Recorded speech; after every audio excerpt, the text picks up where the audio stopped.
Hello again, I'm Paula. Welcome to my channel. This is the place where you will find great tips and teaching on the mind, body and spirit connection to transform your life. I have Pepsi here with me here today to help me. I think I need a little bit of help today. I'm so tired, and I think Pepsi might be tired. Is Pepsi as in the drink Pepsi, because he's full of life really. He doesn't look it today, but he really is full of life, and he's full of fizz. So that's his name. And I have another dog, Kiki, as well, and she's a rescue collie cross, and but she's asleep at the moment. But this is Pepsi to help me. And I've been speaking about change in my last video, and about unwanted change and how to cope with change that is totally unexpected. And today I want to talk about change again, but a little bit different. What happens when you have to change direction past your middle years? Because that's what's happened to me. So if this is something that interests you, please keep watching.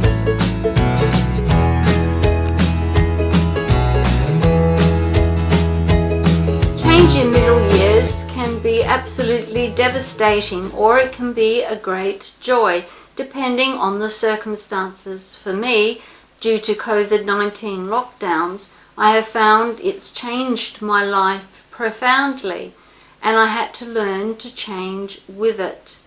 And the lockdowns here in South Wales, there's just been one after another. It's been over a year now for perpetual lockdowns. One, just lifted for a short time, and boom, we're back in another one. And many of them have been total 100% lockdowns, and many are partial.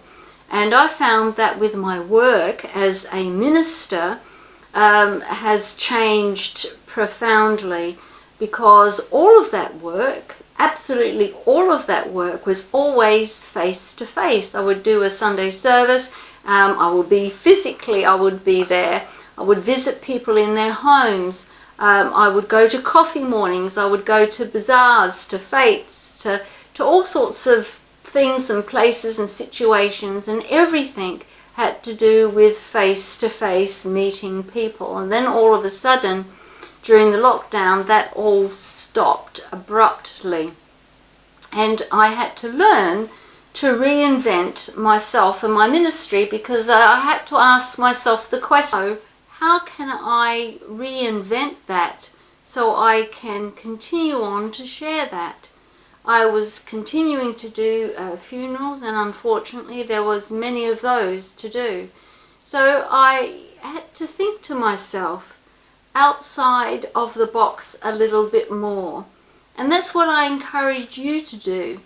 When change happens, and particularly after your middle years, perhaps you've been retired, perhaps you've lost your job, perhaps you've had a relationship change, a change of living situation, and instead of just trying to grab hold of what was past, grab hold of what you know and who you are, your talents, your abilities, and reinvent them and create an exciting life for yourself.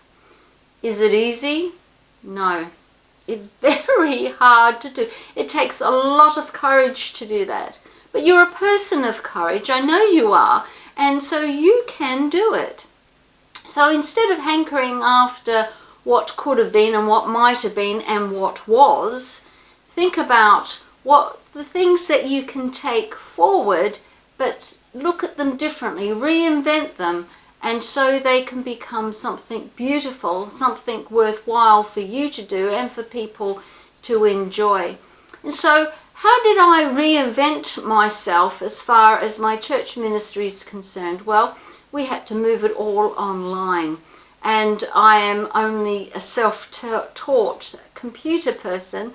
I never saw a computer until I was in my 40s. I'm a child of the 50s. So, goodness, we didn't have any technology at all. I wasn't even allowed to use the landline until I was 12. And so having a mobile phone, having anything to do with computers was totally foreign to me.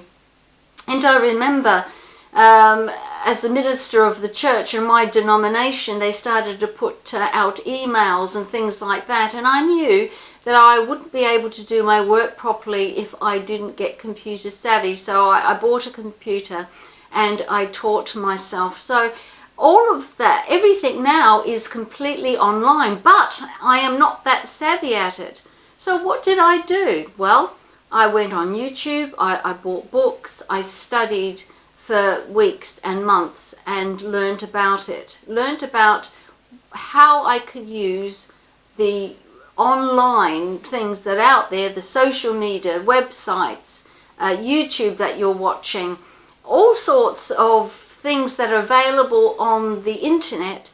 How can I utilize those things for my gifts, my abilities, my talents to be able to share with the world, basically, because it's a World Wide Web. And then I started thinking, well, that sounds really exciting on one hand, because I could reach a lot more people than I could ever do face to face. And on the other hand, it was very, very scary, because being a dyslexic as well, you have trouble learning and retaining information. And I knew it was going to be such a challenge for me. So one of the things that I did was to write books. I've written 2 books during the pandemic, and now it's towards the end of the pandemic, lockdowns at least, we're starting to get unlocked. I'm started on my 3rd book, because I researched it and found that the genre that I am in, with self-help books, people actually enjoy reading physical books and books on Kindle. And people say reading books is dead. Well, it's not. It's certainly not. And so I thought, well, there's a real niche there. So I learnt all about how to be an author. I did write 2 books when I was in the United States, but that was well over 20 years ago. That was a long time ago, and I haven't hardly written anything. Well, I haven't written anything since that time, so I had to really, things have changed, and I didn't know about this online thing, so I had to learn all about that. And so that's one of my tips for you, that look at this change in your life as, although it may be devastating on one hand, think that it's an adventure. You know, in the Bible, Abraham, he left his hometown and took his family and took his nephew and took his dad and traveled to a place where he didn't know, under the command of God. And it was an adventure for him, and a whole nation was born, and he didn't know what was going to happen when he left his hometown. And you don't know what's going to happen because of the results of this change of COVID-19 or some other change. But what you can do is to gather your gifts, your abilities, your talents, and to reinvent yourself, as I am doing. And I'm not great at it. I'm not comfortable in this front of this camera. And that's another thing, that if I'm to promote my books, if I'm to keep helping people, and I love helping people, and to share my gifts and abilities. I'm 65, coming up 66. I've got a wealth of experience that I can share with others of all ages. And through YouTube here, I can do that. But that's another thing that I had to learn. And I spent hours. I created planning books, such as this, and different planning books and notebooks.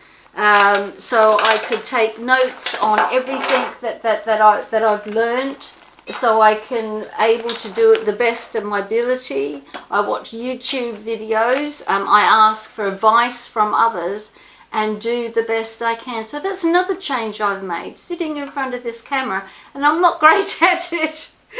I feel very self-conscious because it's difficult. You know, I love face-to-face chatting, and to sort of pretend that I'm face-to-face chatting is not an easy thing. So forgive me if these aren't the best quality videos, but I'm sure they will get better as time goes on, because there's a new YouTube channel, so please subscribe and like and hit the notification bell and support this channel in the midst of change.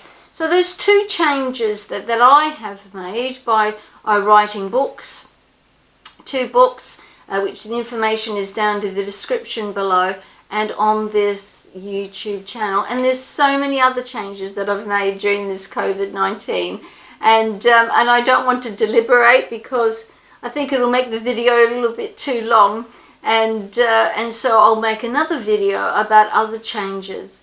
But what I want to leave you with is that change is not as scary as you might think, and it does affect our mind, body and spirit, and we are connected mind, body and spirit.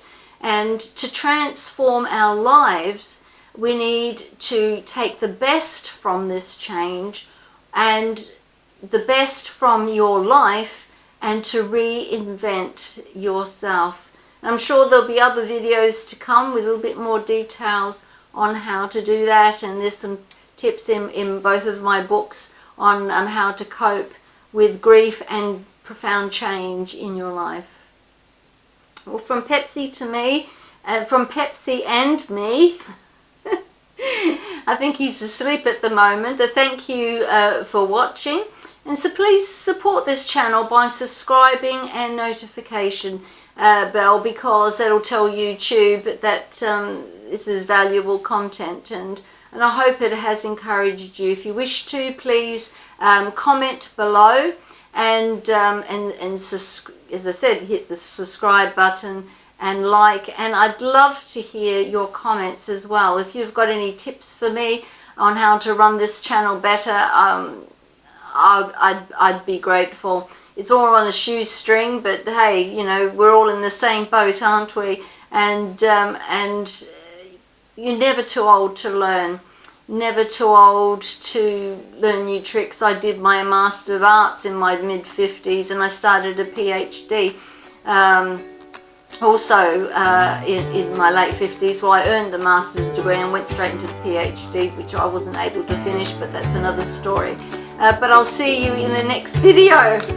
Thank you for watching. Bye-bye and God bless. And bye-bye from Pepsi.